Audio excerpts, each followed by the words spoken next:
So the universe has done its damnedest to make sure that we don't record this final fucking episode. It really tried. It tried really and tried. it failed. It failed because we're here now. What joke's on you, universe? Yeah. EA teamed up with the universe. BioWare was in on it for sure. For sure. For certain. Big Flu was in on it.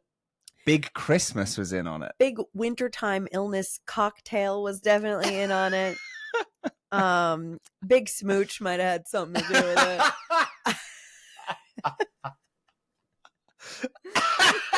The rumors.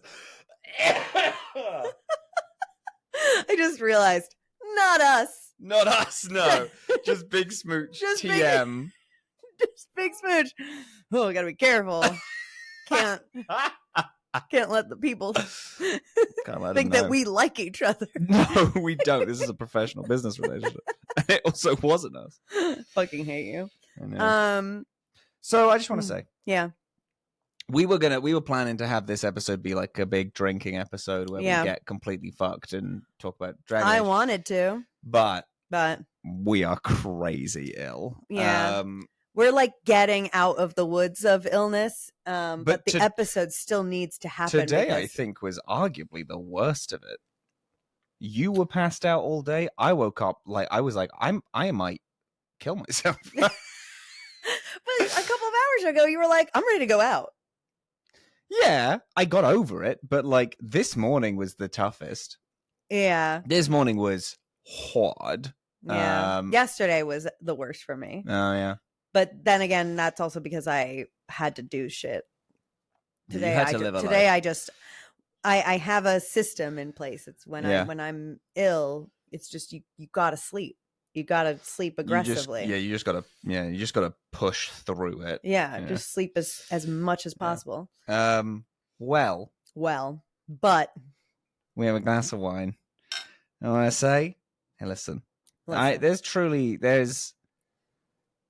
There's a little greater joy in the world than sharing something that someone you love loves. Yeah. Like whether that be like, it's as easy as like watching a movie or like, with us, or experiencing a story in some way that someone you love loves. And I am so genuinely, truly honored that we did this. Yeah. And a thing that you fucking love. And I had really not experienced that much at all. Yeah. Or had any real knowledge of. And now here we are, no longer up to date with the full franchise, but as up to date as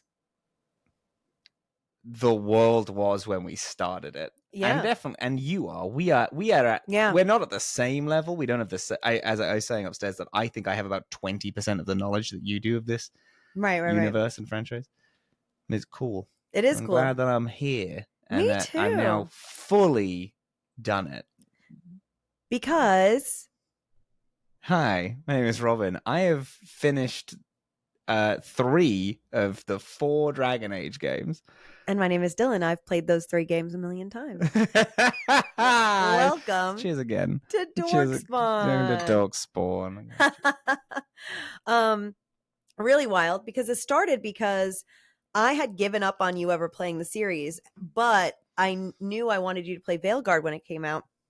So what I did one night was I showed you the Dragon Age Keep, where we like made a bunch of choices and showed you the thing. And then at the end of that, you were like, fuck, actually, this seems cool. I got kind of frustrated with it because I really wanted to experience. Because I knew I would like it, but the problem is that every time I started, I just stopped. It was just a thing where I was like, I don't know. It's not that I was bored. I just kind of stopped.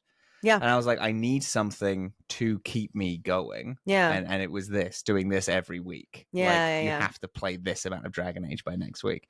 Is what and then we did it and we did it. This I will say, getting Trespasser this is going to be an interesting conversation. It is. Ooh, let's get into it about Trespasser. So, for people who aren't in our Discord, for people who are like, why the fuck is this episode 1 month late? Yeah. Let me tell you why. EA deleted all of my save data as I was getting ready to play Trespasser. I got I got a Steam Deck for Christmas, and I was so excited because I was going to play Trespasser in the sky on the flight from London to New York. Oh, yeah. And it was going to be awesome. But then when I booted it up, it was like, oh, hey, we couldn't find your cloud data. And I was like, that's fine, whatever. Close. And then I booted it, and it was like, new game. I was like, sure. And then I went on my laptop to like upload cloud data. And it was like, nope, there's none. You said there wasn't any cloud data. I was like, no, you said there wasn't any cloud data. I said, that's fine, and just close the game. Like, don't use the cloud data. I went through my files. I found local data that was with Hellwind and all that, and it refused to register it.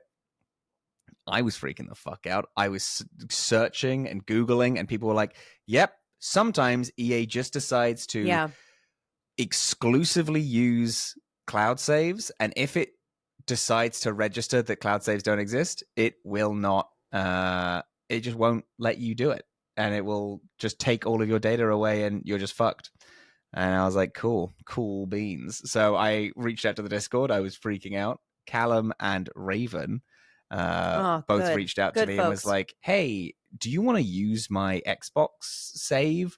I took Raven up on the offer because Raven had a soulless romance that I needed, but we couldn't get it to work. And then luckily, my best friend in the whole wide world has 100,000 saves of this game. Doesn't have a soulless romance. Fuck that guy. But did have a save of an elf. I had an elf, and I had a save file like 3 to 10 minutes into Trespasser. It was like an hour and a half into Trespasser. Was it really? It was a long time into Trespasser. Oh, I thought it was right. Oh, I guess, yeah. No, they went through the Illuvien the first time. The first round. Okay, and then did all that, and also spoke to every single party member. Okay. So my understanding of, I'm going to be super honest, my understanding of what is happening and what happened to my people is going to be pretty fucked, because I am actually not sure of what we'll get you there. I have actually played a Soulless Mance to the end. So true, yes. I have done it. It's not on any of the saves that I have access to currently, but I do. But I have done it. I played this character, this elven lady mage, who is a Sarah romance. Yeah. I play, and I had a moment, I'm going to be honest, I'm going to be mean about it. I had the first ever time when I was like, oh, I understand why people like Sarah in this Trespasser playthrough, because I've never understood it before. I've never got... Most people don't like her. That's the thing. Yeah, most people dislike her. I love her, but most people... She's pretty hated. I don't hate her. I just don't get it. Yeah. But then again, I guess I don't get...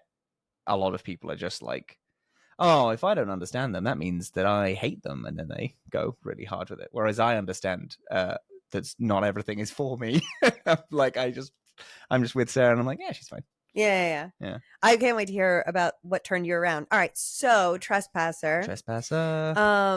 It's been an in-game canonical 2 years since Corypheus was defeated. So, however you like to play out what's happened, I like to play the 2 other DLCs post Corypheus. You don't actually have to do that. Hang on, I need to shut this up. I love you, that's friends. Fun. That was both of us at the same time. I know, because it's our friends and our server. Okay. So I like to play the Deep Roads and the Jaws of Hakon after Corypheus, because I feel like it makes a logical sense for, it's like, all right, our mission is done. Now, what are the other things that the Inquisition can be for? What is our purpose? We're looking for that. Yeah.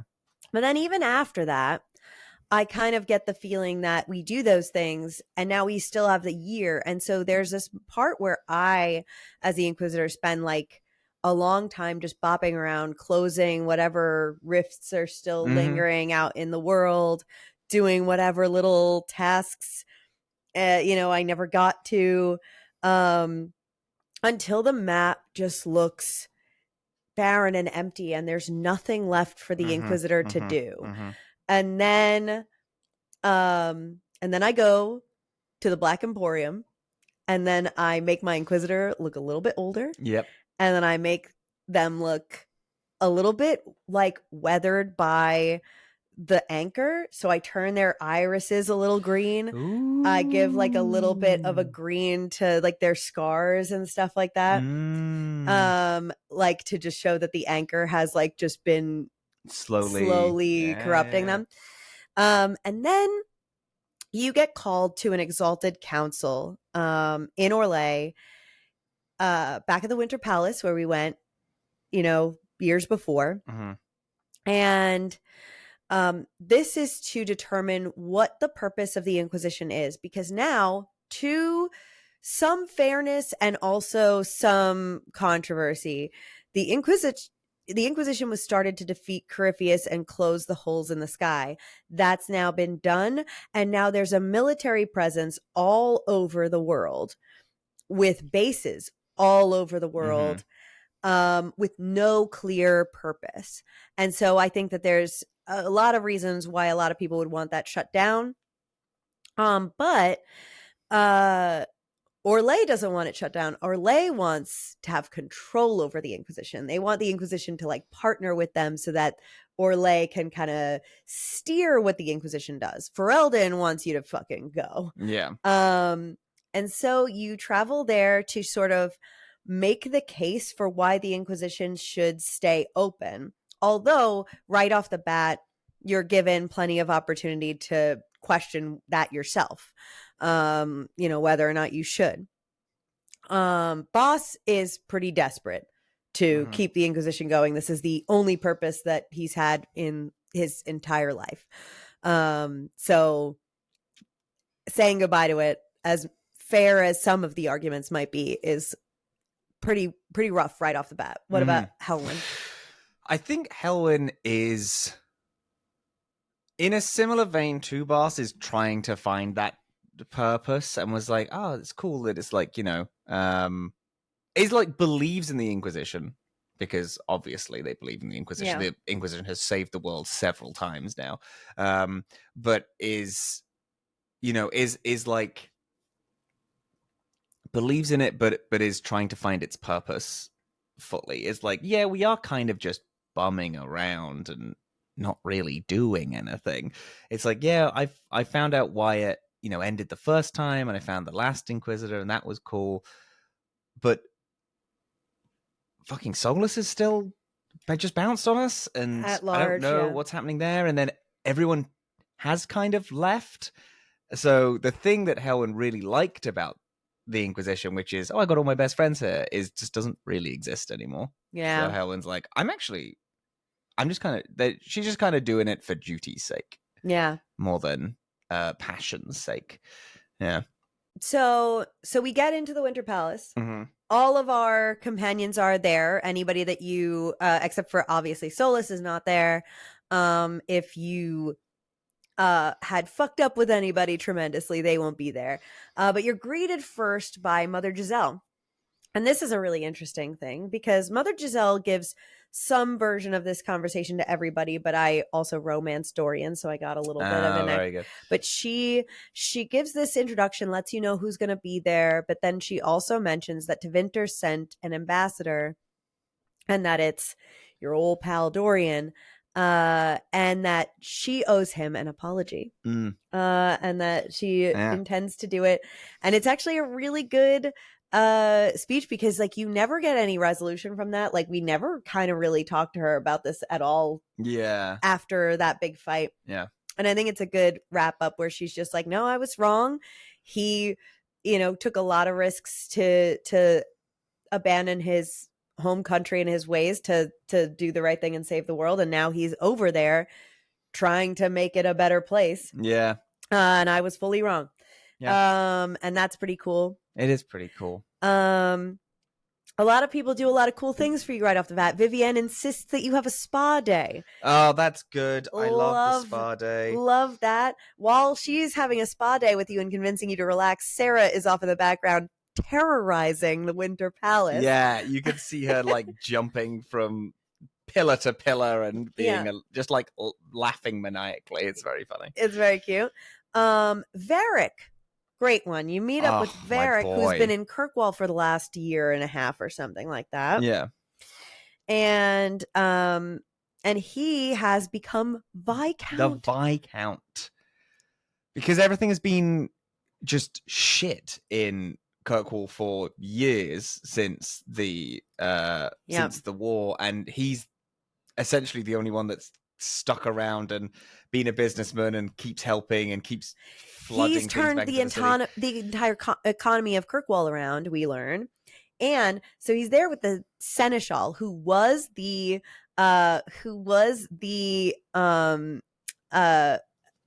oh my god, what is Varric now? Varric's title. Varric is he not Viscount? Viscount, thank you. Yeah, there you go. The Seneschal, who was the like interim Viscount while the people decided on a vote. And this guy is like a politician, and Varric is Varric. And so while we're talking to him, like Varric is just like, hey, I just want to let you know, like you could be a compt in Kirkwall whenever you want. Also, here's the key to the city. And this guy keeps coming to me like, that's not actually, there's a form and like there has to be a council. And we actually can't do this. And Varric is like, who are you talking to? I like stand back a little bit. I like it when he gives the key to the city, and then I think it's either Varric or it's the guy that's like, oh, that's actually like a magical artifact. Can you not just freely give that it opens one of the floodgates that comes like that in the front entrance. Yeah. Yeah. And he's like, oh, don't give that to anyone randomly. And Varric's like, oh, didn't know that. Well, there you go. You have that now. He's like, oh, cool. It's a very fun bit, and it's a cool bit for Varric. It's a real, like, he started, like, we meet him in Dragon Age 2, and he doesn't have nothing, but he is a scrappy guy. It's a perfect end. You're like trying to make 50 gold, and he's like, yeah, I don't have fucking 50 gold. Okay, well, let's try to get that money up, taking on a homeless hawk to now when he's the Viscount and this literally the head of the city, and helps the whole city come back. And he's a real fucking Kirkwall head. He's was the guy in it through thick and thin. I know this city is shit, but it's my fucking city, and I'm going to make it the best possible. Oh god, I love him so much. Yeah, it's really good. We meet Blackwall, who is now officially a Grey Warden, and now is officially going by the name Rainier. Yes, now here's the thing. I wanted him to become a Grey Warden, but I didn't tell him to become a Grey Warden, so I don't actually know what he does for me. For you, I think he just comes back still as Blackwall. Pretty sure. What was the decision you did make? Okay, so it's a weird one where the decision I made in my heart is, yes, go be a Grey Warden. I know, but what did you actually pick? But the thing I picked was, it was just like, all right, just kind of just fight for the Inquisition then. Oh, yeah. So then I think he continues to, I think he comes back as Rainier as well, but I don't think that he's a Grey Warden. Yeah. I'm pretty sure. Sure. Yeah.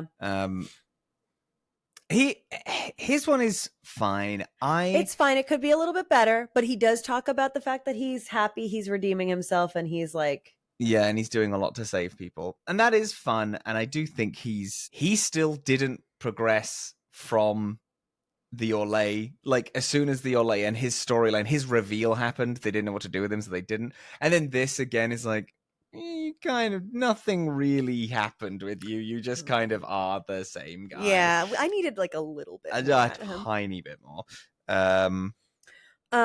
Then the Chargers and Iron Bull are there. The Chargers are trying to prank Iron Bull, surprise him for his birthday, by dragging like a big giant dragon head, I think it is, into the tavern where Iron Bull has decided he's working. For some reason, he's just serving up bar. And he pretends to be surprised, even though he totally sees it coming. It's very cute. He is just like, he's just back with his boys, Iron Bull just went back to being head of the Chargers. and loves it, and now gets like a lot of work for their reputation working with the Inquisition. They've got all this stuff. Sarah, You go pull pranks. Sarah, you go pull pranks, which are not as good as your original pranks. It's just throwing pies in people's faces. It's a little silly. But I think that's not the interesting thing about Sarah's reunion. Sarah's reunion is interesting because the conversation you have. Because this is where a lot of the writers neglected Sarah in the main game, I think. She doesn't get a lot of growth until Trespasser, and then there's some good growth. Wherein like, so for you, do you remember if you saved Clan Llewellyn? It's a war table operation. Yeah, I did. Yeah, you did. So if you don't save them, she comes back to you and is like, I didn't trust that they were all gone. I've got my people on it. Like I've got the Jennies on it, and they've spotted some people that seem to match the description of a couple of Clan Llewellyn's. Cool. Like, so there's some cool shit there. Even if not, she does make some comments where she's coming around on magic, and like she knows that it's not like the end all be all and like of evil and stuff like that. And she makes the first comment about the elven servants are a little weird here. She's the only one to clock that. First off, she's like, something's funny about that. I'm gonna keep an eye on it. Ooh, that's cool. Yeah, very cool. So we got Sarah. Cole. So I had human Cole. You had spirit Cole. Yes.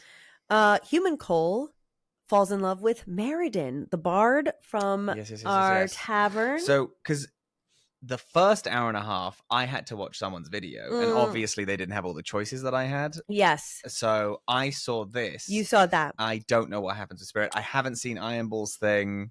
Yeah. That person, the video that we watched, they did not befriend Iron Bull, so we'll talk about what happened to that person later.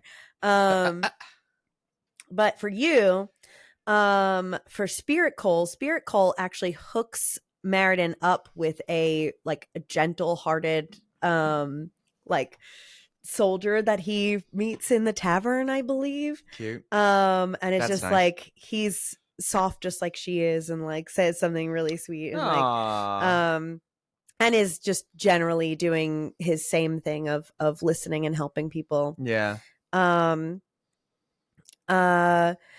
And oh no, not a random soldier. Sorry, Krem. That's very important. Oh, hooks shit. Krem up with Meriden. Thank you. Was just like he needs. That's exactly the thing. Like he needs someone soft and someone that like sees him the way that he is, or something like that. And it's a really, I think it's a really ace pairing. I think it's fucking excellent. Cute. Love that actually. Yeah, it's really cute. So let's see who we got. Dorian. We don't have. So then Dorian. Well, did we get through all of the? Because Dorian, Liliana, and Cassandra. We did Vivienne. She takes you to spa day. I think that's it. Josephine. Josephine. Oh, Josephine has opera with Josephine. You go to the opera. It's the best. Yes, because it's an insane opera. Yeah. Yeah. Apparently so. It's such a good. It's like so. Thing about Trespasser. They love cutaway jokes in this. So many cutaway jokes. There's so many cutaway jokes. It's like, it's literally, I think the one for this is the Inquisitor being like, I would love a calm night out. And then you know, cuts.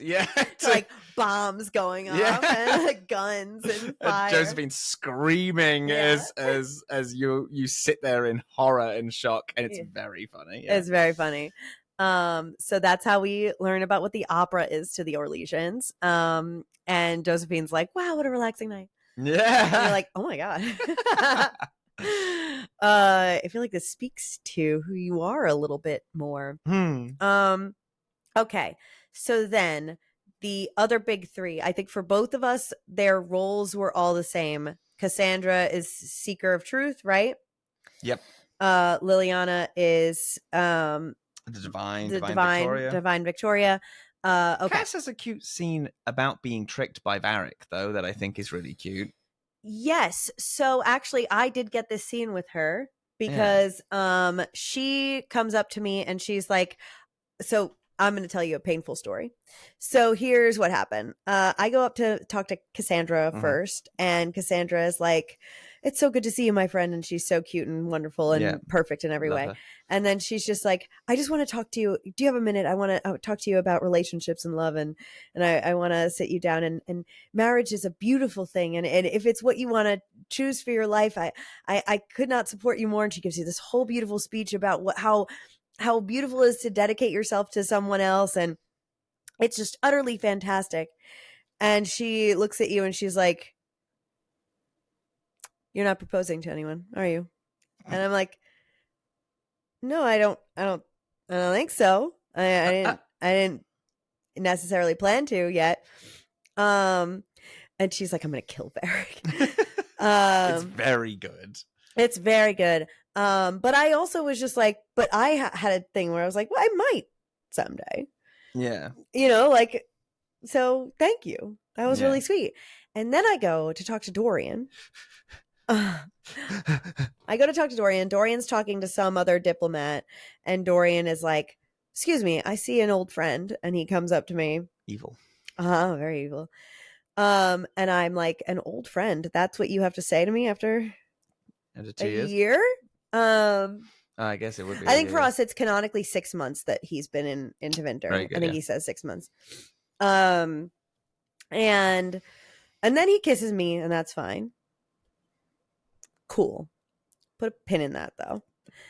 Then go speak to Divine Justinia, and Liliana's like in her Pope outfit. Yeah. Stupid ass hat. But she comes to meet you and she's like, "I can't wait to kill someone. I'm so ready." Inquisitor, at a moment's notice, you let me know what you need to do. I'm I'm ready to spy on anyone. I'm ready to take this off and be your murderer in chief at a moment's notice. It's great. She's like, she summarizes the situation, Ferelden versus Orlais and what everybody wants. And that this council is going to be dreadful, yada, yada, yada. Yeah. All right, fine. So then I go down into the square to catch up with the rest of my friends. And there's a conversation being had. People are having drinks without me. Cruel. First of all. Evil. Weird. People are having drinks without me. People are chatting without me. And Varric gives a speech, a toast to Dorian, congratulating him on his seat in Tevinter and saying, "We'll all miss you so terribly when you're gone." Oh. And then I walk up and Varric is like, "Oh, you didn't know. Sorry." And they pack up the party and they go, and Dorian is like, Jesus. "So the real reason I think that I'm here is that the day after I left, my father was assassinated.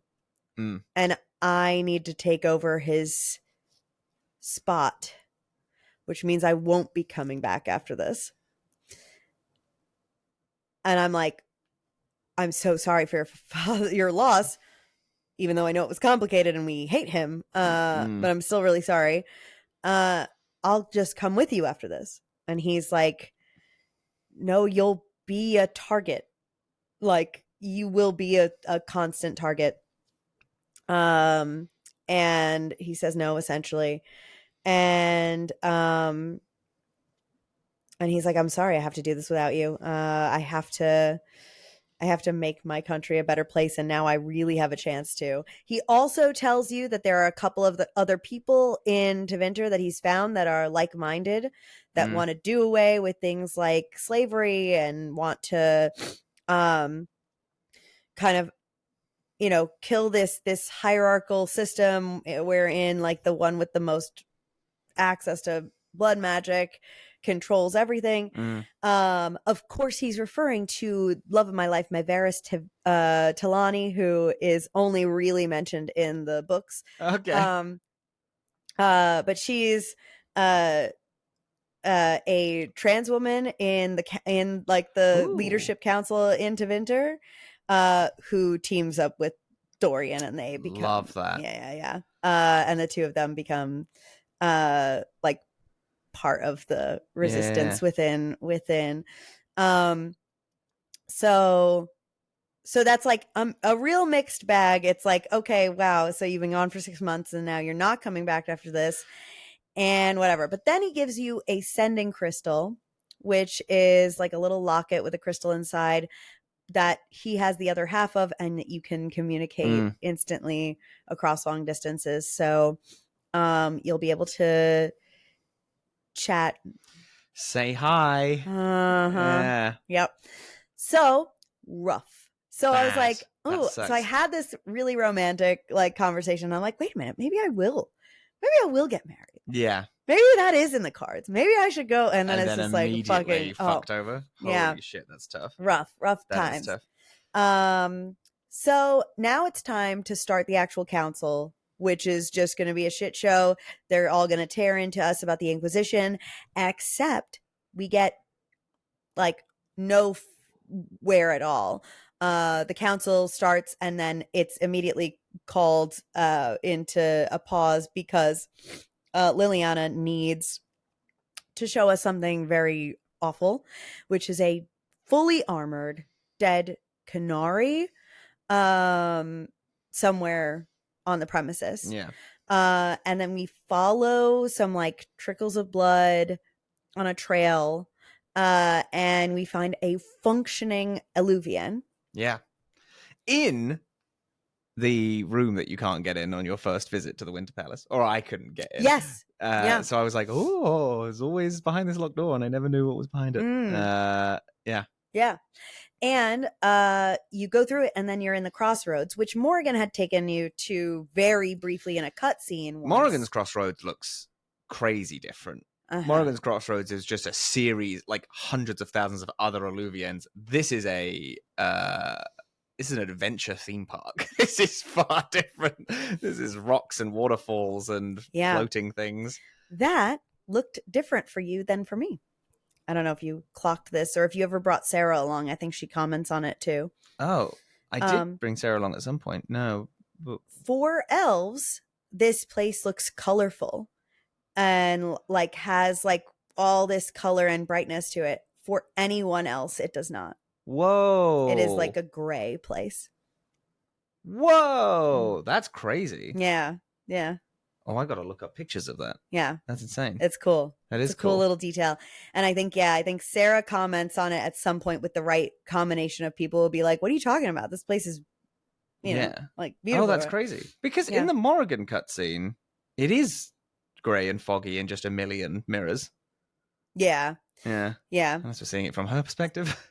I think that we're in a different part of the crossroads because we're not just anywhere. We're actually at a library. Yeah, I guess so, yeah. Yeah, we're at an ancient elven library. Yeah. So we go there, follow for some clues about what's happening. There are elven spirits that have been bound to stop us in our path. Yes. Yeah. The librarian, who is like multiple different spirits, like chopped up, like all over the place. And so you talk to them like as you encounter them and they can like tell you different memories. Yeah. There's a fun... All right, it's not... There's a bit in Mass Effect that like... As I was speaking to this one, like the first one, I was like, is this a thing that's in Mass Effect? It's not really. It's like there is one thing that looks similar. That's an AI that like logs to everywhere. But for some reason, I have to play the Mass Effect series again. But I was like, oh, I feel like this might be another one of those weird connections. Because it never could be. It also in Mass Effect, it never like says, oh, this is how this was done. It's like from a race a very, very long time ago and stuff like that. Oh, how interesting. Yeah. I wonder. Yeah. That's cool. So yeah. I forget exactly what you find on this first little go around aside from finding the librarians. They tell you that this place was destroyed. There's a weird shadow figure that keeps popping in and out of existence, which I thought was really freaky. Yeah. They just kind of run around a corner and then disappear in like a puff of literal smoke. And then later on you see them again. And I never really got a clean idea of what it was. You find out that you find a bunch of murals of Fen'Harel helping people, the trickster god. Yes, very different than all of the iconography we see of him in the main game. Yes. On Earth. So this is now in like a real old elven and temple. It was Fen'Harel the Dreadwolf is removing a bunch of Dalish elf markings. We see a mural of that. There's comments on the fact that old gods are like incredibly powerful but completely mortal beings. Yeah, just people walking around with Fen'Harel and stuff like that. Yep. It's just a lot of like different like information things that we get until we eventually find we don't immediately find all of the Quinari, but we do find a lot of them, and then find yes. Is it Vidashala? Is that the villain, or is that something else? No, that might be something that else. Is later, the Vidashala, I believe. But it's a lot of Quinari who are we can actively see passing through Alluvians, and yes. Yeah. When we then make it back through and come back and like chat with our team, we also are told that while we were gone, we caught an elven servant trying to sneak Qunari Gatlock, which is the explosive that they were trying to blow up Kirkwall with in game 2. Yeah. Trying to sneak it into the Winter Palace. So that's also a new like development. And then so then, because everyone's getting really pissed about the Inquisition and their strength, you get a choice of like reprimanding the the elven member of the Inquisition who helps find it. Yeah. Or you can fully arrest the servant who is pulling in all the Gatlock powder, because he's like, it's just wine. Helwyn was of course like, no, the person who's pulling in all the Gatlock powder, arrest them. Yeah. What the fuck are you talking about? I'm not arresting my person. But then it's fun because then it advances to when you're walking around, you have put the Winter Palace under full like military lockdown, and it's crazy because it's you who did that. Like, it's the Inquisition who have been like, no, military lockdown, actually, where no one goes in, no one goes out, this is my fucking place. The bar is like lined with your men. It's kind of like, I was walking around, I was kind of like, ooh, maybe everyone had a point about the fact that we've gone a bit too far and we're too strong now. But yes, in this first one, I believe you go to this mine, this old elven mine, or just a general mine. The Quinari are all there, and then you spend like you find a bunch of charges for Gatlock powder, and you like blow this the is mine so up. This is on the second one, because this is after we find out that that's what they're doing. They're smuggling Gatlock powder. Then we go back in to find the source of the Gatlock powder. That's it. We go into the mines. This is a cool fun adventure, and also is where Trevor Morris was like, let me fuck you up. Let me fuck you up with the music here. The music is notable. I will say pretty much everything in this is noticeably stronger. Everything is so strong.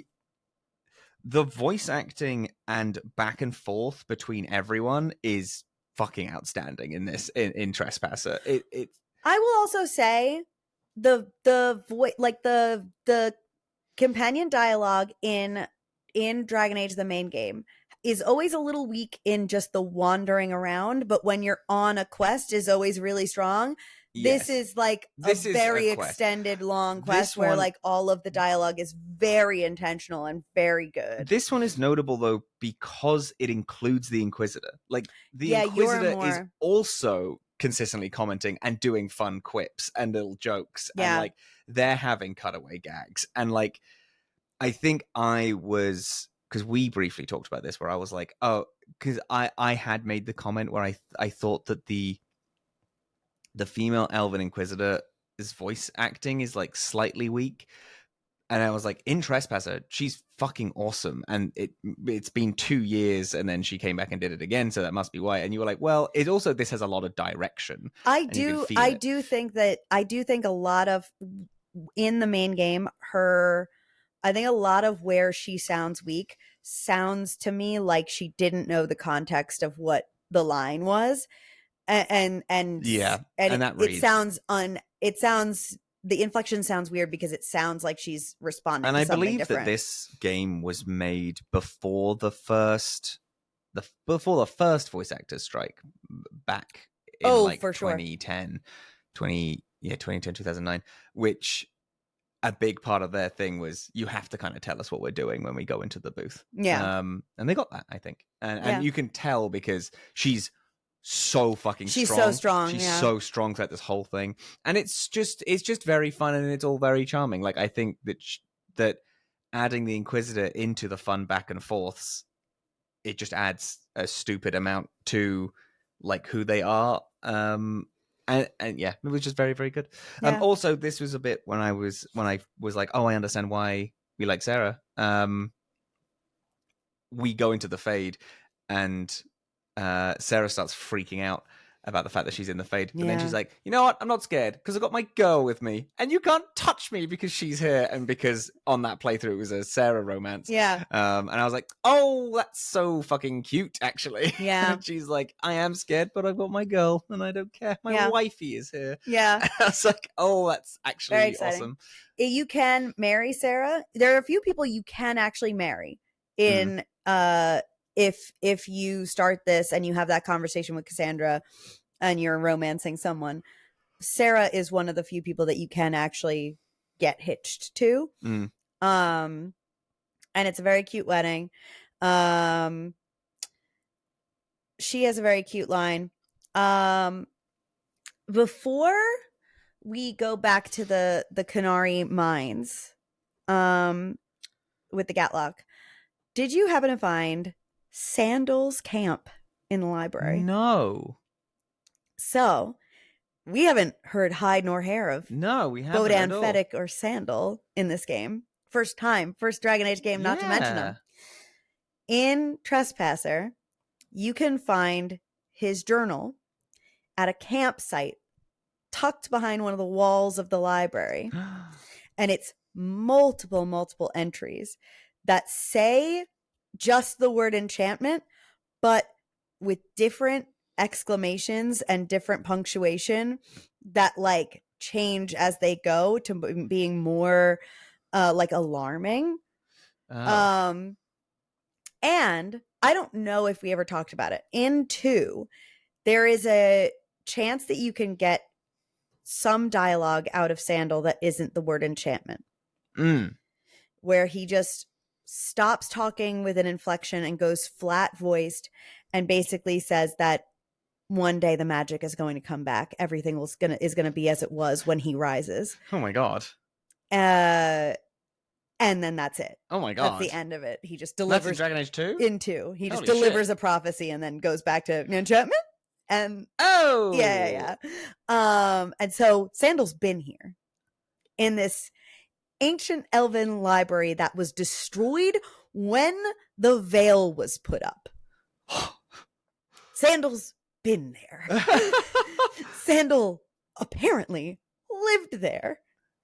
Holy shit. So yeah, weird addition to the Sandal lore. Okay. Back to the Gatlock mission. You're right. We go in there. We find the Gatlock supplies. We're trying to blow them up. We're trying to sabotage it.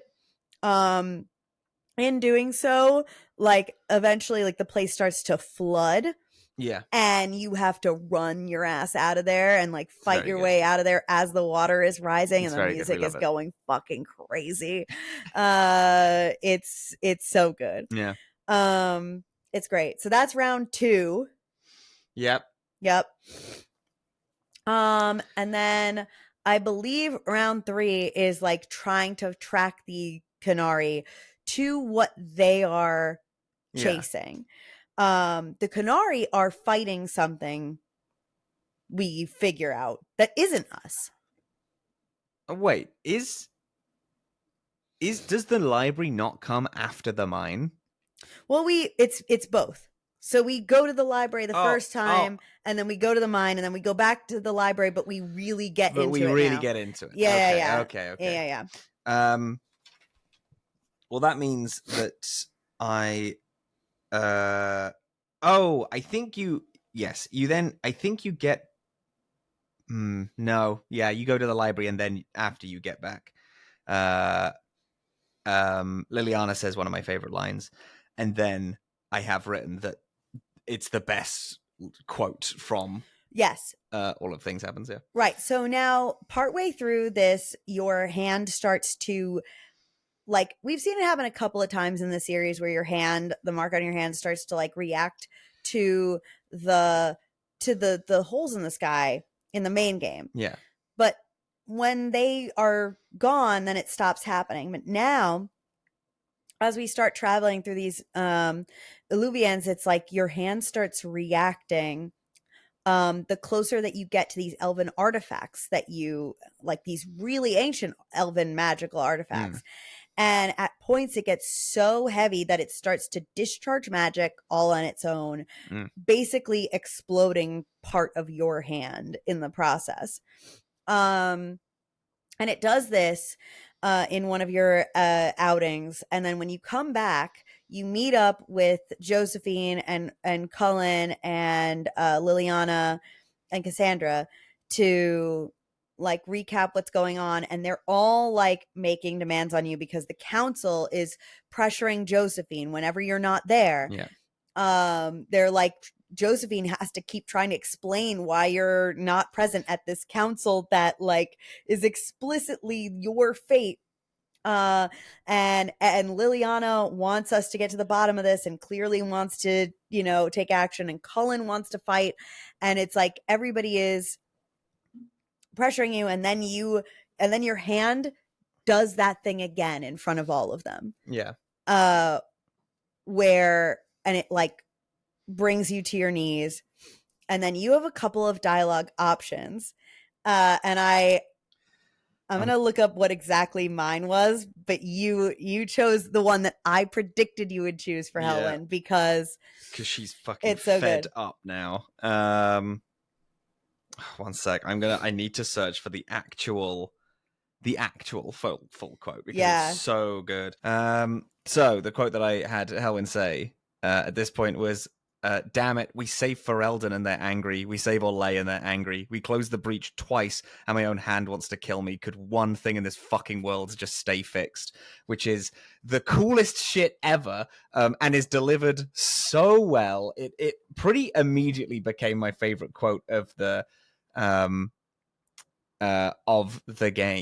over the beg over that one. Just because it kind of like made me be like, oh, this is where she's at. This is where she is at the minute. She did like I'm trying to be as good as possible and as nice as possible to everyone, and then still got fucked over consistently. Yeah, it makes sense for Helen completely. But then all still continue to try to be the goodest, best person ever, and then her, like, the person she loved left her. After stealing a thing that she thought was really like important, took all to her her, culture. Which is, then she went into the deep roads, saved everyone in the deep roads, found out this like old ancient like history lore, and was like, oh wow. Then went to find the first Inquisitor, found out that everything that he did, he was completely fucked out of, even though he tried to do as much good as possible. And then now she's here. Everyone wants to take all of her shit away, and then she is still then trying to save everyone, and people are like, why aren't you doing this? And it's like, because I'm trying to save the fucking world, actually. Because I'm trying to save your life, like I have done several times. Get off my ass. And I just realized that that's just where she is, where she's still being as good as possible, isn't being as like nice as possible. It's like before she was trying to be as nice and kind, and now she's just trying to be kind and doesn't care about being nice. and that's where Helwyn was at. And I picked that line, and then she like blew up, and I was like, that's fucking sick. Actually, Perfect. I actually really like the fact that it's like, you know how you can harden Liliana. It's like it's like a hardened Helwyn, where she just doesn't give a fuck anymore. But I couldn't find the direct quote from it, but Boss took the sad option, which was basically just like, I don't want to die. Oh, bless him. Which is just like, Boss has been like, up until the last 4 years, Boss was just a body to fight for whatever, for like the next meal, the next drink, the next the next job. And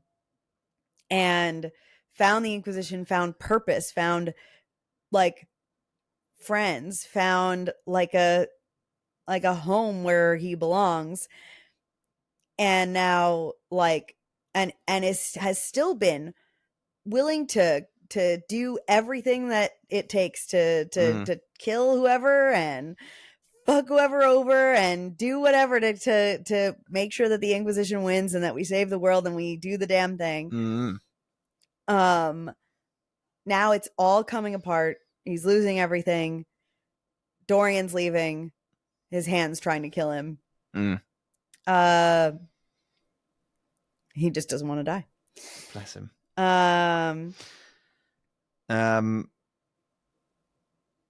Just before this conversation, Liliana pulls you aside and is like, "Hey, what the fuck is going on?" And as you're talking, she's really cheerful, and you're like, "Why are you so happy?" And she's like, "Smile, dears, people are watching." And I thought that was a really good line as well. Yeah. And she's like, "We have to still be really happy, even though we're at active war and no one else knows about it." I thought that was another Liliana killer. Very good Liliana line. And then I have just written the best VA to come from the Inquisitor. And then you go to Darakard. Yeah, to find Vidashala, who is this leader of the of this Quinari group faction. Who are trying to, I think she stated that she's trying to kill the agents of Fenharal and believe that the Inquisition is agents of Fenharal. She says that multiple times to you, and you're like, why do you fucking think we're agents of Fenharal? Which, after you see a million, I mean, not me, but you, after you see like a million paintings of Fenharal removing the slave markings from elven faces, and like, it's like, we should catch on at some point. We don't. It doesn't make sense to me because I would have none of that context. But she keeps saying we're agents of Fenharal and she needs to take us down. There's a big blowout. Before the big blowout though, you find a bunch of like codex entries about Fenharal that there's like a puzzle where you like unlock it under a wolf statue. And when you go down there, you like find a bunch of codex entries about Fenharal, and that is like where I think there's an opportunity for an Elven Inquisitor to piece it together. Yeah, I think. I mean, I don't know if it's like a thing when it's like directly then, but when approaching the man, spoilers. Yeah. I had the option to be like, you're him. Right? Yeah. So we fight the Vidashala and a fuck ton of Qunari. Like ridiculous. Absolutely fuck ton of Qunari. Is in this bit. Oh, also I think so this is in Daragard, right? Yeah. So you go in, the first thing you see is like tens and tens of Alluvians all shattered and like put up to the side, like kind of discarded on the side next to you as you walk in, which I thought was a cool visual of, they're just destroying them to get them out of there. There's a little bit where you find out that they've discovered how to walk through Alluvians, and it's you either need a lot of magic and a lot of power, and they're just hoarding both of them. But then one of the desks has just a big old copy of which is it? High and Hardtown is the one with Hard and Hightown is Avalyn.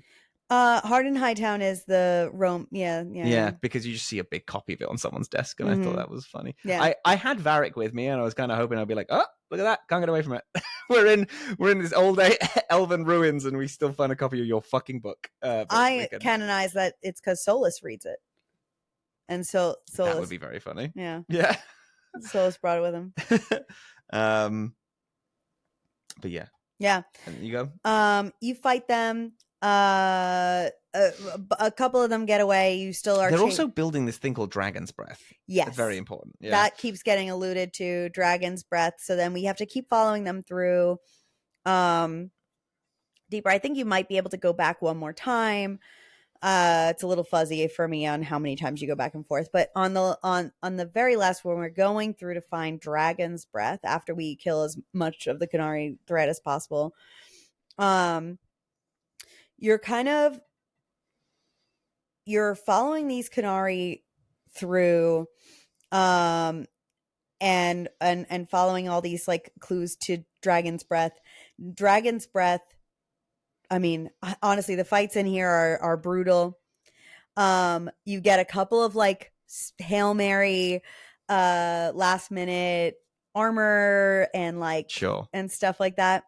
And then Dragon's Breath is an actual dragon that they were going to unleash on the Winter Palace, that they've trapped in a like half semicircle of fire with just leading to the door, and like we're just going to trap it there until they released it. So now you can kill all the Qunari in that room and then kill the dragon, or you can try to kill all the Qunari in the room and then set the dragon free by like undoing the trap. But the trap is a puzzle, and like you have to like, as you're fighting, one of the hardest fights in the entire series, you have to also be like figuring out this series of turnstiles. I thought it because I didn't even fight the Qunari. Everyone else did that. I was a mage because I was playing your save. So I just turned invisible, and then I like kind of vaulted away, and then everyone else was dealing with stuff, and then I just did the puzzle. It was so easy for me. That cannot be. I don't actually believe you. They kill everybody so fast. They super don't. It's fine. My guy, they were just lasting. I turned invisible. I was just doing the puzzle whilst people were fighting. It took me no time at all. It was so simple. That's crazy. Yeah. I've also done it with that character being invisible. Yeah, it was just very simple. But they start to kill people, and then you have to intervene. No, I didn't. I just ignored them. You just didn't? I just didn't. Like if someone went down, I just was like, oops. Is this at the point where your ult is consistently recharging? No, that's the last one. Yeah. Your ult isn't consistently recharging yet. Because I had a fail safe for whenever I couldn't be bothered to put in a bunch of effort in the last bit. The last one. Yeah. Because you played a Knight Enchanter, so I was also a Knight Enchanter. And the Knight Enchanter's ultimate is that you just res everyone. So I just had one of those just come up pretty consistently. My last, I freed the dragon. Ultimately, that is to say, I freed the dragon. What did you do? Did you free? Yeah, I freed the. I've always freed the dragon. Yeah. And then you run out. We'll talk about mechanics later. And then you run out, and then you confront Vidashala, and she's like, "It's Solus is the one who's an agent of Fenharal, and you have all been working with him the whole time." And you're like, "Oh shit!" Yeah. And then you have a choice to say the funniest dialogue options in the world. So I was like, I'm going to save him. Yeah, and then you get a mountain of dislikes. Everyone is just like, oh, for fuck's except sake. for Cole. Cole likes it. Like, yay! Everybody dislikes it. The compassion guy obviously likes it. If you fight, if you go to the fighting Dragon's Breath part and you did not save the Chargers or you did not befriend Iron Bull, that is where Iron Bull shows up, or if he's already in your party, he turns on you. Whoa! So the betrayal from Iron Bull doesn't happen until the very, very, very end of this game. If you don't save the Chargers, and he has been with the Canary this whole time since that. Whoa! And what's funny about it is Iron Bull's always calling you boss. Mm-hmm. But boss is the word for thing or traitor in the Canary language. So when he shows up to betray you, he says, it's nothing personal, boss. and then he tries to kill you, and then you have to kill him. One of the worst things in the world is I've once done a playthrough where I was romancing Sarah, and so then I let Dorian and Iron Bull get together. And I didn't intentionally do this. I didn't side with, I didn't do the Chargers quest line. Yeah. I just was speed running through the game, and I skipped it, thinking that it would only happen if you did actively made him side with the Canary, but it happens either way. And so then I got to that, he did the betrayal, and Dorian cries. Oh, it's fucked up. It's horrible. After you kill him, it's awful. That's no good. Yeah. So what did you say to the oh, it's soulless? What are you gonna do? I said I'm gonna fucking kill him. Are you kidding me? Yeah. This is all your fault? Fuck you, dude. Yeah. That fucking egg. I trusted you. Bitch. So you charge through, and then the anchor is going so fucking haywire that occasionally it just outbursts. Yes. And you have to remember to discharge it on your own, or else it explodes and does damage to you and anyone in your radius. Which is really cool. Also, it has I forgot it a few times, has a really cool animation that goes with it. You get like yanked in the air by lightning, and then the whole thing explodes out. And that's if you forget to discharge it. If you do it on purpose, then you get to do a lot of area of effect damage. But if you don't, like if you're in one of the hardest fights in the fucking world, for instance, and you forget to do it. But on this last little entrance, you come in, and I mixed up my team a lot, but this I brought back Dorian, Varric, for the last bit. Dorian, Varric, and Iron Bull for this last bit. And Dorian has another one of the best voice acted pieces of dialogue in this. He says, Cassandra told us about your little pyrotechnics display back at the Winter Palace. Why didn't you tell me? I could have done something. We could have done something. And you have the option to say a couple of different things, but if you're romancing him, which he still says that if you're friends with him, that first part. If you're romancing him, though, you get an option to say, no matter what happens, I wouldn't trade the years we've had together for anything. And to that, he says, I knew you'd break my heart, you bloody bastard. But he says it through tears. It's so good. It's so well done. It's so good. It's so wretched. It's awful. It's truly awful. But also, don't go to Teventer, I don't know what you want me to do. Unfortunately. If you ask him to not go to Teventer at the end of, he doesn't go. So I think what happens here's what happens. If you tell him it's okay to go after Curfeus, when he comes back, he says, the dialogue indicates that he's been gone for 2 years. If you ask him to not go, he's only been there for like 6 months just to like deal with his father's funeral and stuff like that, and like something like that. Sure. But either way, now he's gonna stay. Yeah. So Rough. yeah, rough time. You have some boss fights. Kill some guys. Oh, so many boss fights. So many boss fights. But now you're just using ultimates all the time, and it feels very cool. It does feel pretty cool. You're just lashing out. You get one ultimate, which is, it's not an ultimate, it's just a big like area of effect thing. And then I had the Night Enchanter one, and then also the regular one. Yeah.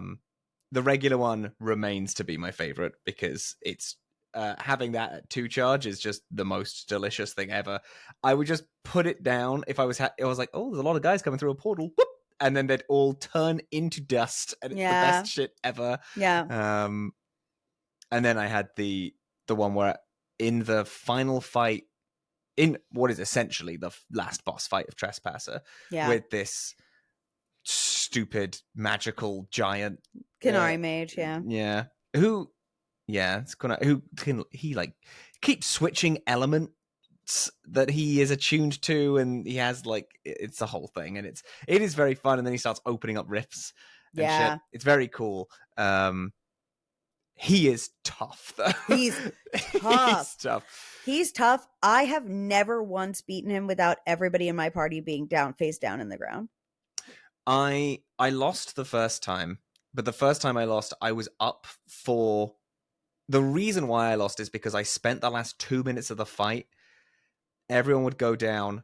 I would get everyone up. They'd go down again. I would go down, get auto-resed, try to help people, go down, get auto-resed, because I had that fucking Kitty's collar on. Yeah. And it would just be every single time I'd be like, I'm getting through this, the skin of my fucking teeth. I ain't doing shit. And then I lost that fight, and I was like, wait, I have the Night Enchanters auto everyone get up. And then when everyone went down, I was like, nope, res. And then everyone came back full strength and fighting, and then I cleaned the floor with him. Yeah.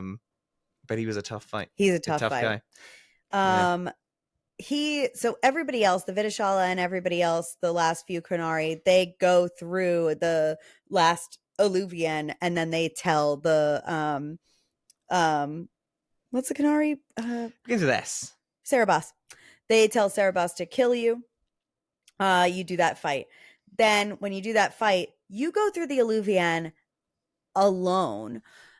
Which the fact that I always am like the last person standing, what's funny is that like my guys don't get up after that fight. Yeah. It's like an interesting thing. It's like it doesn't have the same mechanic as like the threat is gone, so everybody gets back up. So it's like all of my friends are seemingly dead behind me. Yeah. And I have to go through that Alluvian. I run through that Alluvian.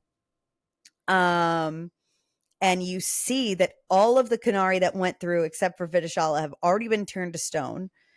Vidishala comes and approaches Solus immediately with a flick of his wrist. He doesn't even flick his wrist. He doesn't move. She just turns to stone. Yeah. He turns his back to her, and then she turns to stone. Yeah. It's just, there's the whatever magic he has is bonkers now. Yeah. He's also wearing cool ass armor. He is. He looks sick as fuck. He looks sick as fuck now. And he says, I suppose you have questions. And you're like, yeah. Yeah, buddy. Obviously I have questions. What the fuck is wrong with you? Yeah. You do have the option to, if you've a very fun option, if you never ask Solus questions throughout the entire game, because that is how you primarily get approval with him, is by asking questions. He loves to talk about shit. Yeah. So asking him questions always gains approval. If you don't ask him questions, you have the option in response to that to say, when have I ever cared about anything you've had to say? Oh. And then he does a very fun thing, which I'll tell you at the end. But so he tells you that he's Fenrirel. He tells you, if you watched a romance ending, I assume, right? So tell me what it's like for Helen. I can't necessarily really remember. I was like, yeah, I know you're Fen'Harel. What the fuck is that about? And then we talk about, and then it's just a series of every single question that can possibly be asked. Yeah. And then I actually can't remember. I can't remember what necessarily the difference is. I know that at the end he kisses you before he goes. Yeah, he tells you that that everything that he felt was real. Yeah. But that but he and this is for everything though. He tells you that he has to undo the mistake he made by locking the gods away. Which he did because the gods killed Mythal, right? Or they tried to kill Mythal. And then which would make sense as to why Flemeth and him shared that embrace at the end of the base game, because they tried to kill her and then he banished them all from the world. And, yeah. And also because I think they were being unjust to the people as well, I think. Yeah, but he says that he did that specifically because they tried to kill Mythal, and he was like, oh, that's final straw, no, fuck you, and then locks them all the way. So he locked them all away, but then he feels like that was a mistake. He shouldn't have done that. He needs to undo that mistake. He needs, to bring them back, but doing so is going to cause so much destruction and is going to end the world as we know it. He didn't realize that in putting up the veil, he would essentially kill all elves. Right. He would have cut all of the elves off from the magic that they had. He didn't realize that he was doing that. And even after he did it, he was like, oh, I can fix this, I think. Yeah. But then humans got all elves lost their immortality. Humans got their grubby little paws and everything. Yeah. He also went to sleep for like 1,000 years or something like that. And he woke up and everything was different. And he was like, oh, fuck. So he plans to restore everything, but in doing so, it's going to end the world as we know it, and everything that we know is going to die in the chaos that comes from letting magic pour back into the world. Yeah. And so he tells you, if you had a good relationship with him, to live well while time remains. If you love him, if you're in a romance with him, he kisses you and tells you, assures you that everything you had was real. And then as a final kindness, he magically takes your arm away with the anchor from it. Yeah, which I don't think was super clear. Yeah. Oh, really? Because he's like, I'm going to take the anchor, but the animation just shows you having an arm still. It's just glowing a lot. And then it cuts to the council meeting, and I'm like, oh, I don't have a fucking arm. Yeah. He's taking your arm away at the elbow to stop the anchor from killing you, so that you can have at least the last few years of your life before he genocides the entire world. Yeah. You can have that time. If you had a antagonistic relationship with him, and you choose that option, when have I ever cared about anything you've had to say? He grabs you by your anchor arm, walks halfway through the alluvian, and then closes it on your arm and severs it that way. Holy shit, that's crazy. Oh my god, this guy sucks. Did he do that to Boss? No. Boss and him had a good relationship, which is why Boss was like, why the fuck are you doing this, man? Yeah. Like, Boss was pissed in that last conversation and was like, why? Like, this is two wrongs. It doesn't make it right. Like, you can't undo your mistake by making an even bigger mistake, man. Like, because then you're just gonna regret it again in another 2,000 years, but this time you can't bring everyone back. And like, you're just gonna be fucked. We don't get to go back in time. We don't get to do that. Like, we don't get to undo our mistakes by just making them not have happened. We can't do that. You have to address the world as it is now. Yeah.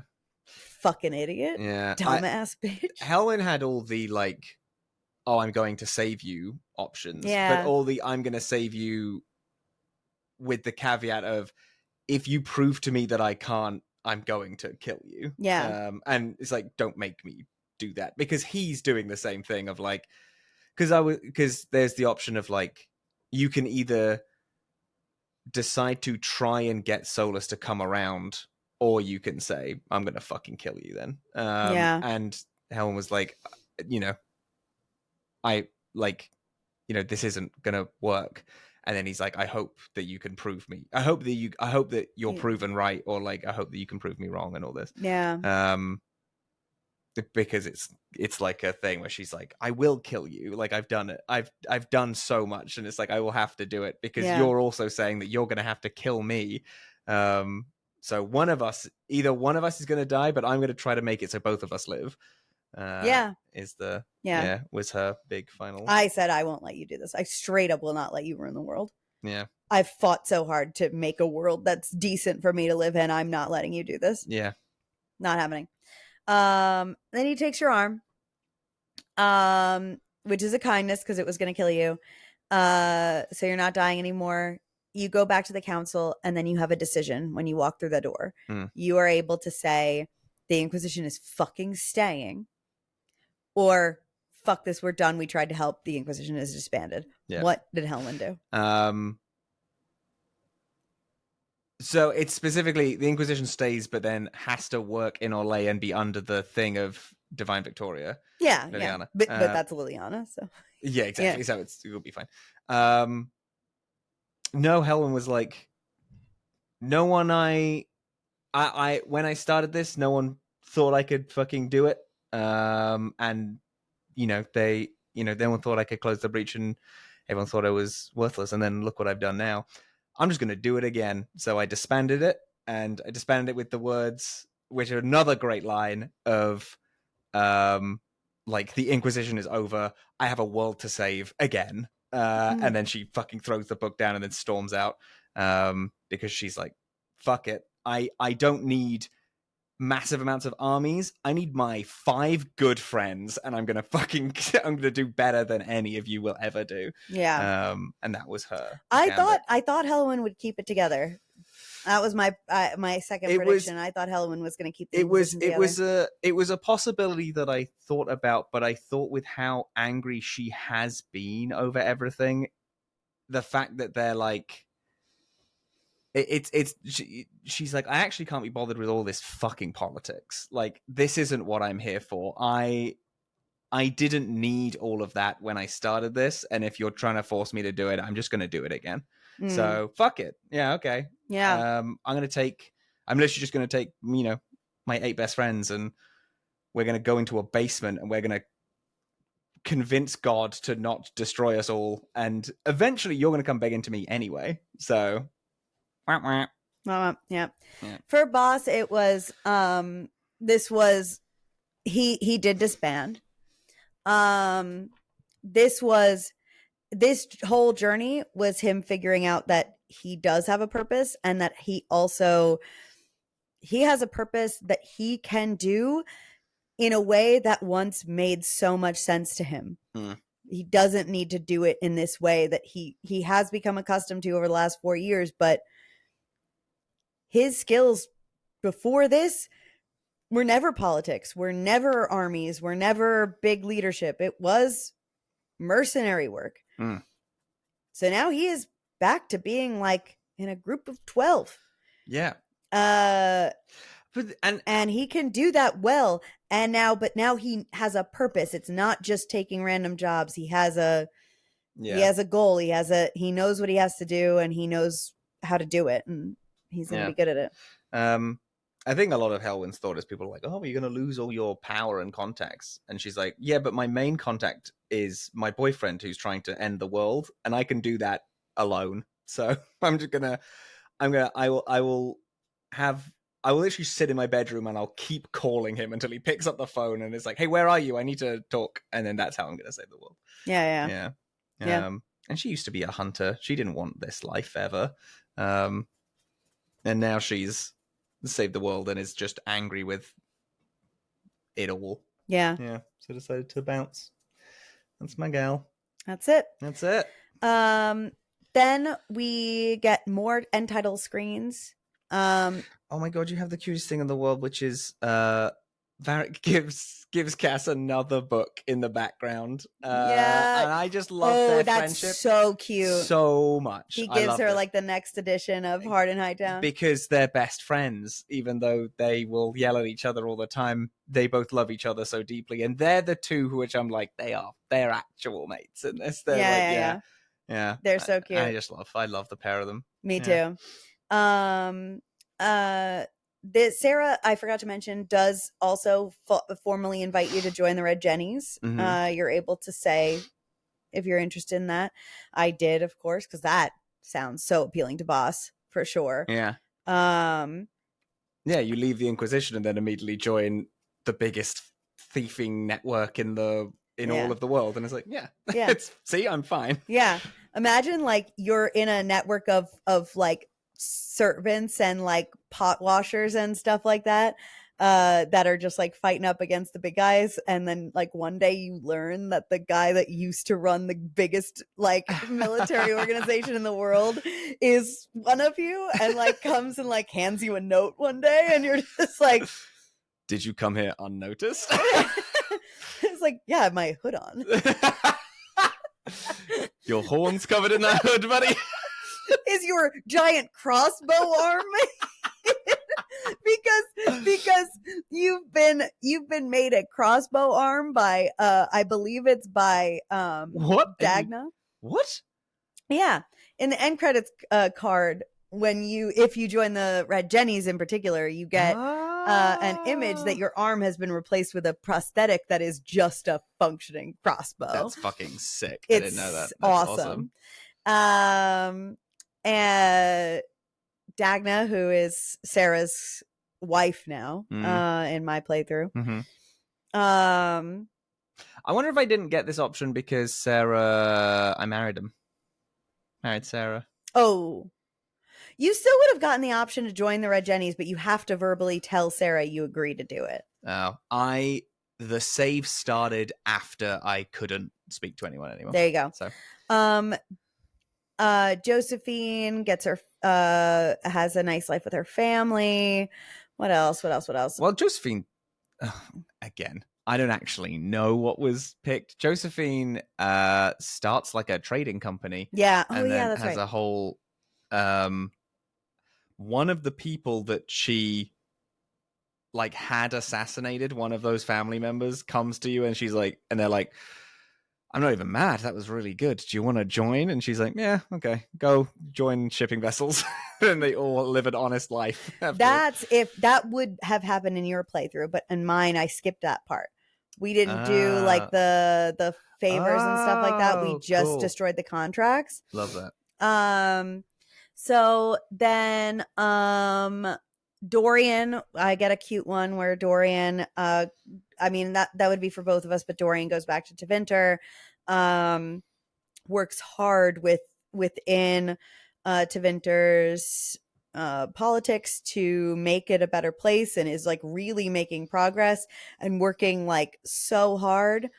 But then I get a title screen that like occasionally there are rumors that he is seen with a cloaked figure, like clinging to the shadows of the palace walls.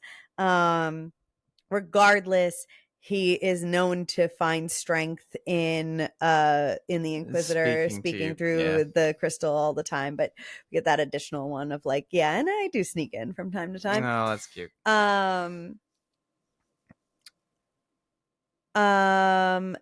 Ironball and the Chargers, they just become Ironball and the Chargers again and go around doing good old mercenary work. Yeah. Good old boys. Good old boys. Cassandra builds a new like Seeker place, becomes the head of the Seekers, and there's a really cool like drawing of her with like holding a hammer overlooking this mountain as she's like building this giant structure, and I'm like, hell yeah, girl. That's my girl right there. Yeah. Amazing. So then at the end of all of this, I don't actually know if I can't remember if something different happens at the end if you don't disband. But if you disband, I know for sure. It's the same, you're just dressed different. Got it. But you're back in the prisons at Haven at the end. And that's where you're doing all of your subterfuge about Solus, where you're trying to figure out where he's gone and what he's doing. And Liliana walks in because she's never gonna like leave you. No, it's she's like, never gonna do her job. Yeah, you said, actually, I'm not gonna team up with you, and she's like, yeah, that's fine, and then just joins you. But she's dressed in her, like, she's back to normal clothes now, which is awesome looking. We love that for her. Yeah. And then you're like, well, we have to go to somewhere where he definitely doesn't know anyone, and then you stab a dagger in the Deventer Imperium. Mm-hmm. Yeah. And it's a weird cliffhanger, considering that we don't have that answered for 10 years. And now we can finally go. And now, tonight, we can figure it out. Yeah. Oh my God. I have it downloaded on the PS5 upstairs. You have it? Have you bought it? I bought it. Is it downloaded? No, but I'm going to download it right after this. Yeah. And we're finally going to play a new Dragon Age game. Oh my God.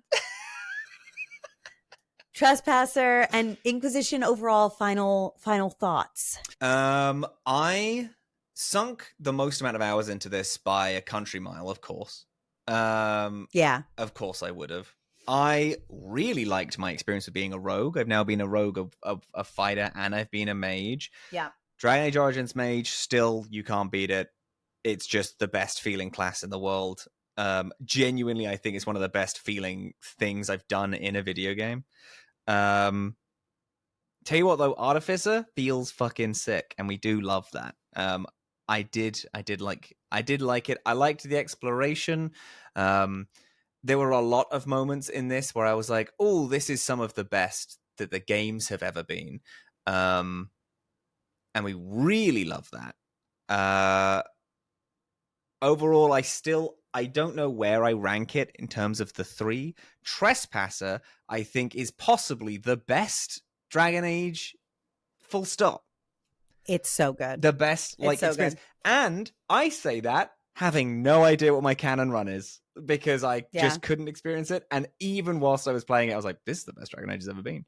Yeah, it's so good. It's fucking stupid enjoyable. Wish there was slightly more. I wish that there was just a tad more at the back end with Solus, because now it's fine because we have the sequel and the actual, like, oh, this is what happened after.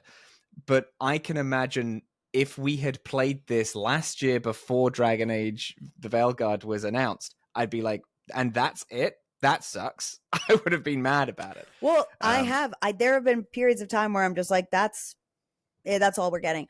I've written a 25 chapter long post Inquisition fic to try to give myself some sort of some closure as to what it is. So many of those are out there in the world, and I say RIP to them all. They've all been decanonized officially now after a decade of being pretty sure that they were never gonna do another one. Yeah. No, that's fucking tough. Yeah. That sucks. Yeah, I think Trespasser is the best that Dragon Age has been so far. Yeah. 2 is still my favorite. Crazy. 2 is still my favorite. Crazy. You had the most miserable time I've ever seen anyone have. Hated it. If someone gets a mod that makes the combat, cleans the combat up, that's my fucking city, dude. Like, that's my city. Them are my boys. Every character is a crazy hit in a way that DEO and DAI, I just don't have the same attachment to all those guys. But I did like, there's some of DAI that I'm a little upset by. Fucking Blackwall will always upset me that he was the most interesting guy in the world and then stops. Like, hard wall. Yeah, he needed a little bit more on the back end. And I found that with a few characters where I was like, I needed more Vivienne. I needed more from Blackwell. Huge. I need so much more. But the thing is that Vivienne gets a cool, nice Trespasser. Like, this is in theme of who she is. She then gets a nice card where she makes her own like circle and becomes such a threat in how powerful she immediately becomes that all of the like the other circles are like, oh shit, we should start paying attention to her, which I think is fun considering that, in my opinion, what she's doing is actively bad. And she like immediately like she's like an ex-convict that reinvents the prison industrial complex, and people are like, wow, that's really effective, and that's really bad. Oh no. And then it's really strong, and then the current prison industrial complex is like, oh shit, they might be better at prison than us. And I think that's really great. You know, we have a very unique opportunity to do. What? The Veilgaurd predictions. Or Veilgaurd wants. I so badly want Vivienne to at least be mentioned, turn up in some way because of the thing. I know that we're in the Tevinter Imperium, so it won't happen, but like I would love for her to, the fact that she's made a new circle to make an appearance. We're in Tevinter. Dorian turning up would be huge. If Dorian doesn't turn up, these games are dead to me. I'm not kidding. This isn't there. I'm very, very open to a lot of things being very different. It has, again, been 10 years. I know that they're trying to make this game applicable to a new audience. They want people to be able to play this without having played any of their games.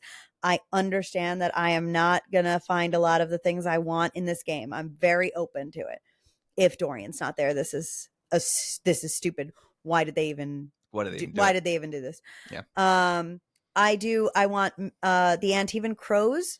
I don't need it to be Zevran, but I do need the crows in general to make an appearance, because we did in Inquisition canonize that they've been doing work in Tevinter.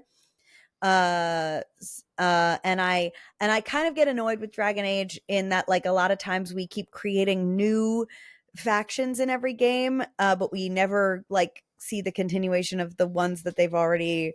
Yeah. You know, like, it's like, all right, now we've got Venatori and whatever, but like, what happened to the last thing? Sure. What's going on with the last thing? So I would like the crows to be part of it. Going back to the actual story, turns out that Solus gave Corypheus the orb. Yeah. Which is crazy. Oh yeah, that's right. Because he expected Corypheus to die.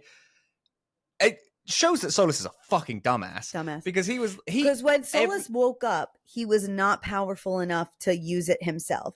So he gave it to Corypheus, hoping Corypheus would activate it, die in the process, and do exactly what Solus wanted, which was tear open the veil for him. Which, Solus, you just woke up. Like, you should know better. Like, give it a minute. Yeah. Let it fucking percolate. It only took you 4 years to reassume your full power. Like, you slept for 1,000 years. You couldn't wait 4 to like get fucking back to full capacity. And then he was like, yeah, I didn't expect him to like be effectively immortal. And it's like, wait, but we knew that he was effectively immortal a little bit ago. You like, as in like, yeah, you know, Hawk knew that. And it's like, yeah, it's literally, you couldn't do any form of like, do you know about this Corypheus guy actually? Figure out that that he was functionally immortal. Fucking idiot, stupid. Punk bitch. I got a closing card. Almost every single elf left. Yeah, just mysteriously they just left, and they are all including the ones working for the Inquisition. Yeah. They leave. They are all here for Fen'Harel. They all are like, oh, actually, I want a little taste of them. Yeah, I want to get our magic back. Yeah, it's interesting. But yeah, yes. Going back to, okay, we know that the Inquisitor is 100% going to be in the Veilgaurd, right? I'd love anything to do. I know I say it every single game. anything to do with the architect. I just want the architect just to be mentioned, or just like we're into Vinter, where the architect is from, where Corypheus is from. I want to see the process of making a freak like that. Yeah, because they're both fucking freaky looking people who are like Tevinter magisters, and it's like I want to see someone become that over the course of the Veilgaurd. Here's the thing related to that. I need a little freak. More importantly, I feel like we didn't get a good freak in Inquisition. We got Corypheus. What are you talking about? He's weak as a freak. We got the brood mother in Origins. You need a freak. I need a freak. Yeah. You know, like I need like something. I need a monster. Yeah. Yeah. That would be sick, actually. I would like that. The brood mother was good. Yeah. The brood mother, and then in Awakening, we had the mother. Yeah. Who was great. Yeah. Loved her. Yeah. Would. Do we have anyone in 2? Corypheus was the freak in 2, I guess. Because we didn't really have 1. Legacy was... Yeah. Yeah. Yeah. I guess so. Yeah. But then 2 was about being grounded, though. It's true. Origins is your... no, because in 2, you have to fight the reanimated corpse of your mother's face sliced onto a corpse made out of a bunch of other people's body parts. I think that's pretty freaky. It might not have been as grotesque visually as the brood mother, but conceptually it was for sure pretty fucked. It was kind of fucked up. Yeah.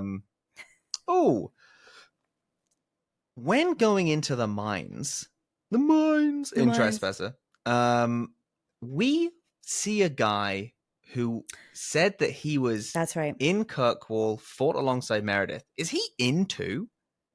I don't think he's a named character. I think he was in Meredith's They're army. just saying? Yeah. Because it's like, I don't know, they were talking, the way he was talking, I was like, should I know who you are? I don't think so. And then it's like you could kill him or you could set him free. And then I set him free, and as you're walking back, he's just dead. And I was like, oh fuck. Sorry, buddy.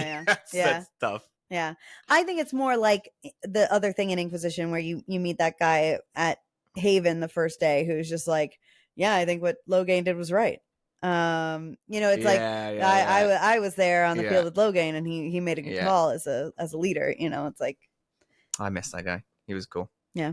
He was one of the most interesting characters. Yeah. For me. IMO. Got sent away. I found him. Her. I found her.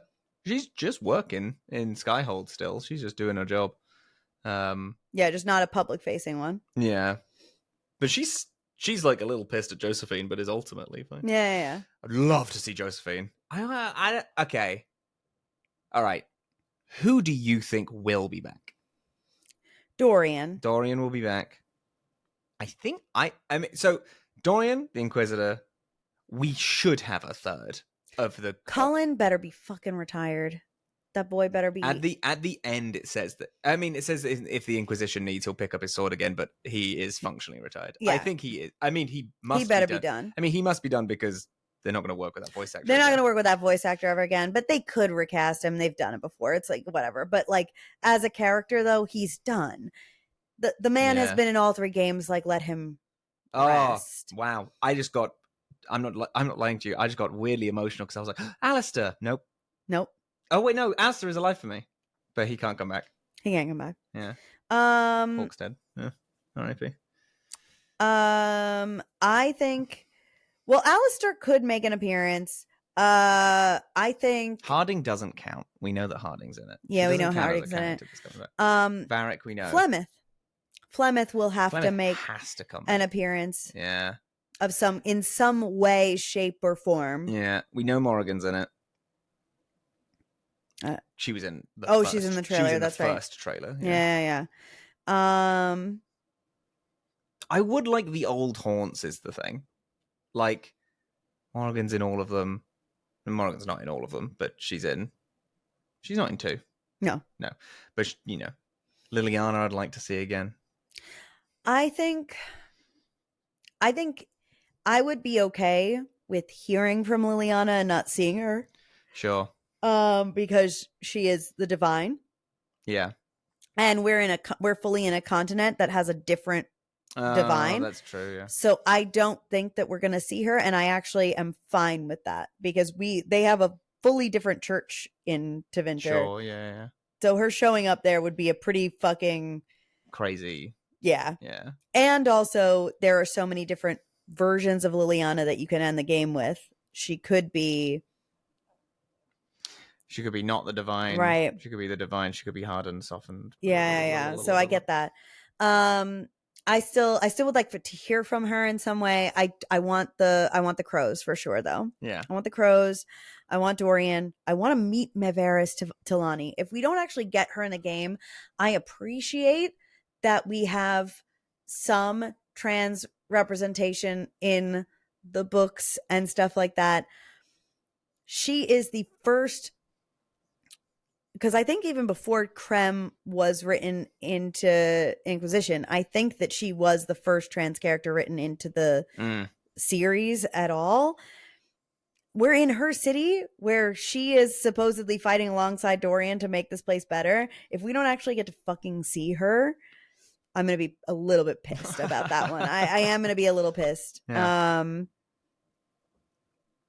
But we'll see. We'll see. I also have no opinions on any of the companions. I have every word muted.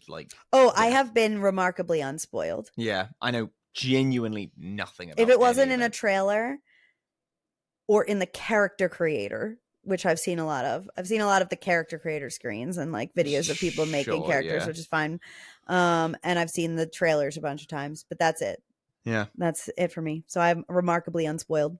Yeah. We're fucking doing it. I'm doing it. Want to do it right now?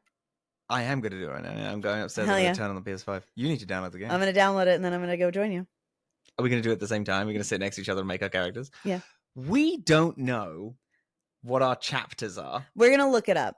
And we're going to go. So if anyone in the Discord has a good idea of the chapters, and then people can discuss it amongst themselves, because we're going to do our own research. And then I say for now, we can reasonably assume let's do the intro. Yeah. As the first episode, we'll do. I know that the big main base is called the Lighthouse. I don't know if we want to get it so that we get to. We don't. Who knows if that's the first? True, we'll have to. True. Okay. Let's do it. Let's do it. Beg.